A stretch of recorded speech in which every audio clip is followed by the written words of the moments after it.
Subscribe பண்ணுங்க. அப்படியே பக்கத்துல இருக்க பெல் ஐகானையும் பிரஸ் பண்ணுங்க. தனுசு ராசி அன்பர்களுக்கு செவ்வாய் பெயர்ச்சி பலன்கள் காணலாம். திருக்கணித பஞ்சாங்கப்படி 2024 வருடம் அக்டோபர் மாதம் 20ஆம் தேதி முதல் 2025 வருடம் ஜனவரி மாதம் 21ஆம் தேதி வரை கடகராசியில் நேச நிலையில் செவ்வாய் புகன் வந்து சஞ்சலம் செய்வார்.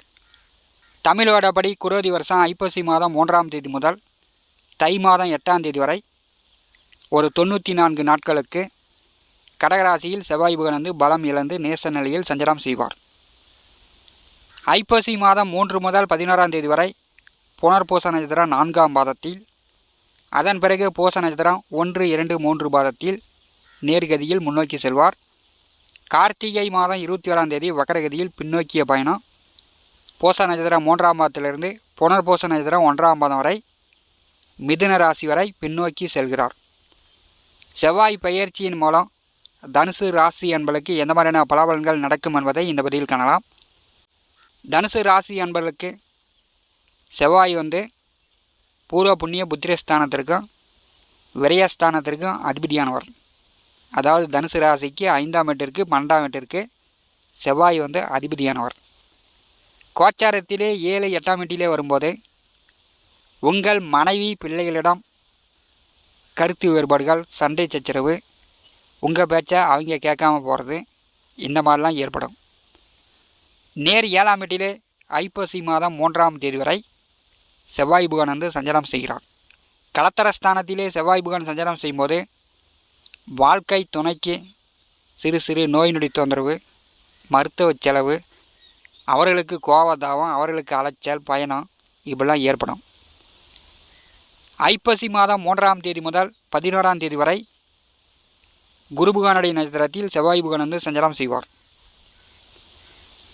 புத்திரர்களால் லாபம், உங்களுடைய பிள்ளைகளால் மன மகிழ்ச்சி உண்டு, உங்கள் மேலே பாசமாக இருப்பாங்க, உங்கள் பேச்சை கேட்பாங்க. கடகராசிக்கு குருபுகான் வந்து 6ஆம் வீட்டிலே வக்கரகதியில் பின்னோக்கி வருவார். ஐப்பசி மாதம் 11ஆம் தேதி முதல் சனி புகானுடைய பூச நட்சத்திரத்தில் செவ்வாய் புகன் வந்து நேர்கதியில் முன்னோக்கி செல்வார்.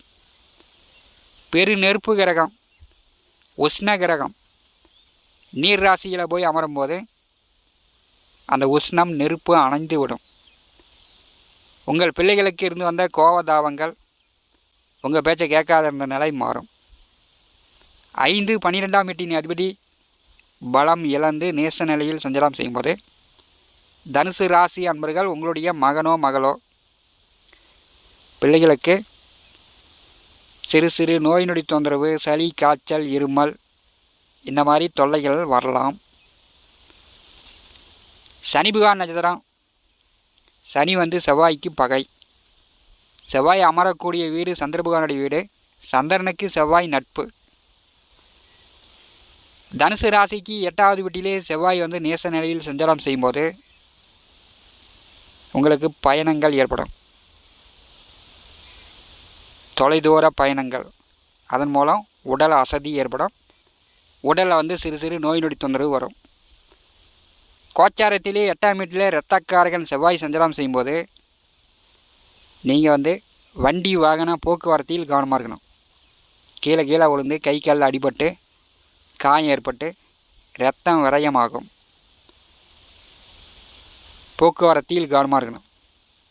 மனைவி பிள்ளைகளிடம் சண்டை போடாமல் தனுசு ராசி என்பர்கள் கொஞ்சம் அனுசரித்து நடந்து கொள்ள வேண்டும்.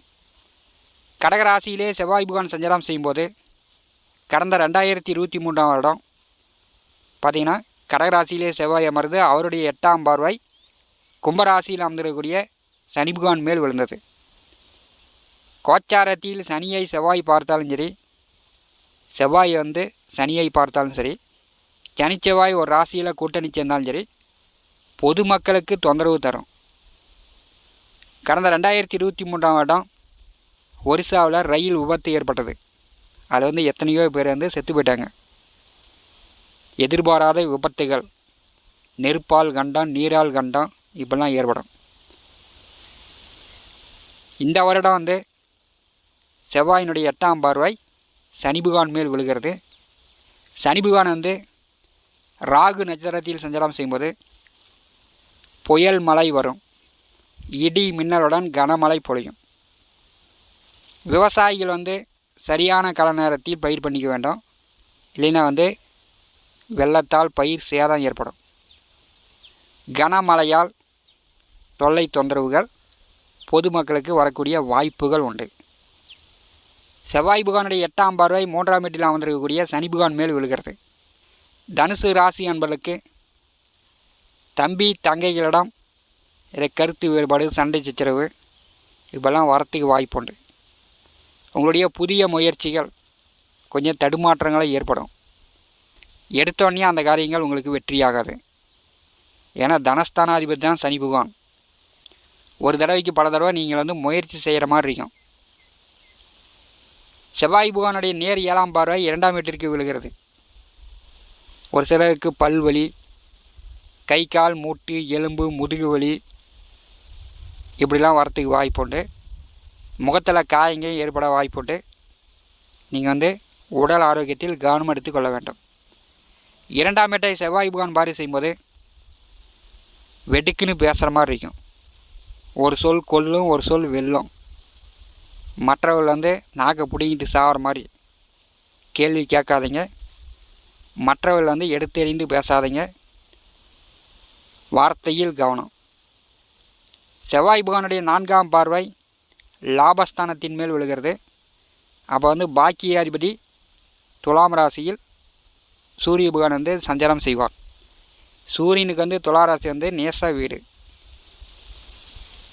சூரியனுடைய வெளிச்சம் எப்போதுமே இருக்கும். அவர் துளாராசியில் சஞ்சாரம் செய்யும்போது கனமழை புயல் மழை பொழியும். செவ்வாய் புகானுடைய பார்வை சூரியன் மேல் விழும்போது தந்தையிடம், தந்தை வழி உறவுகளிடம் தனுசு ராசி அன்பர்களுக்கு எதிர்வாதம், விதண்டாவாதம் பேசுகிற மாதிரி வரும். இதெல்லாம் தவிர்க்க வேண்டும். லாபஸ்தானத்திலே சூரியன் அமர்ந்தால் தன லாபம், எதிர்பாராத பூமி மனை நிலபல சொத்துக்கள் மூலம் லாபங்கள் வரும். செவ்வாய் புகான் பார்வையில் சூரியன் அமரும்போது தந்தையால் கிடைக்க வேண்டிய பாக்கியங்கள் கிடைக்கும். இதுவரை தந்தை சொத்துக்கள் பாகப்பிரிவினை செய்து தரமாற்றுறார். எனக்கு சேர வேண்டிய பாகம் தந்தை விடமாற்றார். அவர் தொந்தரவாக இருக்கிறார் அப்படின்னு சொல்லக்கூடியவர்கள் தந்தையிடம் பேசி சமாதானமாக அந்த சொத்துக்களை பாகப்பிரிவினை செய்து கொள்ளலாம். அரசியலில் இருக்கக்கூடியவர்கள் நீங்கள் ஒரு கருத்து பொதுமக்களிடம் தெரிவிக்காமல் இருப்பது நல்லது. கருத்து தெரிவிக்கும் போது கவனம் தேவை. தனுசு ராசிக்கு 4ஆவது வீட்டிலே ராகு அமர்ந்திருக்கிறார். கோச்சாரத்திலே சுகஸ்தானத்திலே ராகு வரும்போது வீடு மனை நிலம் வண்டி வாகனம் ஆடு மாடு கால்நடை கோழி இப்படி அனைத்து வழியிலும் வளர்ச்சியை கொடுத்து வேதனையை கொடுப்பார். இப்போ இறுதி கட்டம் போயிட்டுருக்குது. ஆடு மாடுகளுக்கு நோய் நொடி தொந்தரவுலாம் வரும். உடனே மருந்து மாத்திரை எடுத்துக்கொள்ள வேண்டும். 4ஆம் வீட்டிலே ராகு புகான் அமர்ந்திருக்கும் போது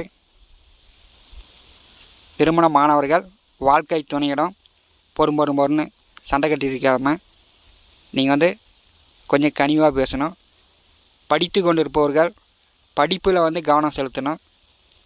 பொழுதுபோக்காக சினிமா பார்க்குறது, விளையாடுறது இந்த மாதிரி பொழுதுபோக்கு ஆசைப்பட்டீங்கன்னா உங்கள் படிப்பு கெட்டு போயிடும். தனுசு ராசிக்கு 10ஆவது வீட்டிலே கேது அமர்ந்திருக்கிறார். வண்டி வாகன தொழிலாளர்களுக்கு நல்லது. வண்டி வாகன முதலாளிகளுக்கு நல்லது. ட்ராவல்ஸ் நடத்தக்கூடியவர்களுக்கு நல்லது. 10ஆம் வீட்டிலே கேது வரும்போது வண்டி வாகன தொழிலாளர்கள் முதலாளிகள் கொஞ்சம் பணம் சம்பாதிக்கலாம். பேச்சாளர்கள், ஆன்மீகவாதிகள், ஜோதிடர்கள், ஆசிரியர்கள் மற்றவர்களுக்கு போதனை செய்யக்கூடியவர்களுக்கு சிறப்பாக இருக்கும். விவசாயிகளுக்கு ஒரு சராசரியாக போவோம். எதிர்பார்த்த மாதிரி லாபங்களை கேது புகான் கொடுக்க மாட்டார். தனுசு ராசியின் அதிபதி 6ஆம் வீட்டிலே வக்ரகதியில் பின்னோக்கி வரும்போது பூர்வ புண்ணிய புத்திர பலத்தை கொடுக்கிறார். பூரிய சொத்துக்கள் பாகப்பிரிவினை செய்யக்கூடிய அமைப்புலாம் உண்டு. இதுவரை தீராத பிரச்சனை ஒரு சிலருக்கு தீரும். ஒரு சிலருக்கு புதிதாக பூகம்பம் போல் பிரச்சனை தொடரக்கூடிய அமைப்பு உண்டு. எதுக்கும் முன் யோசனையுடன் செயல்படுங்க. நாளைக்கு போகிற காரியத்துக்கு இன்றைக்கே முடிவெடுத்து செயல்படுங்க. தனுசு ராசி என்பளுக்கு வெற்றி வாய்ப்புகள் உண்டு. மேலும் தகவலுக்கு எங்கள் சேனலை மறக்காமல் சப்ஸ்கிரைப் பண்ணுங்கள். நன்றி.